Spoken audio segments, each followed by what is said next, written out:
বন্দুকধারীর গুলিতে বাংলাদেশি বংশোদ্ভূত যুক্তরাষ্ট্রের পুলিশ কর্মকর্তা দিদারুল ইসলাম সহ ৪ জন নিহতের ঘটনায় ৪ দিন পেরিয়ে গেছে।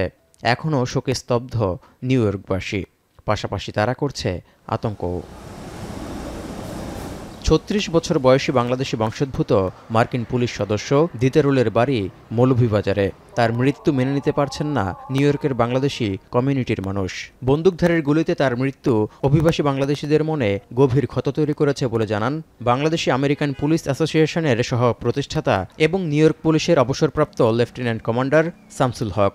Tragedy is deeply personal to me because Officer Islam and I came from the same district in Bangladesh. We spoke the same dialect. We share similar customs. We understand each other. And his death left a hole in our community and in our hearts. Didarul ইসলামের ৮ মাসের অন্তঃসত্ত্বা স্ত্রী, সন্তান ও বাবা মায়ের প্রতি সমবেদনা ও শোক জানাতে ছুটে গেছেন নিউ ইয়র্ক সিটির ডেমোক্রেটিক মেয়র প্রার্থী Zohran Mamdani. Of Officer Islam,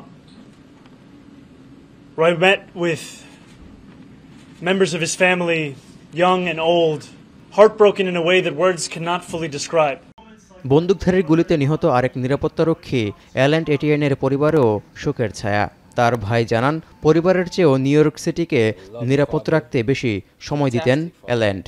My brother Alan was a hard-working man. Always get up on time, always doing overtime, always doing his part to make the city of New York a little bit safer every day.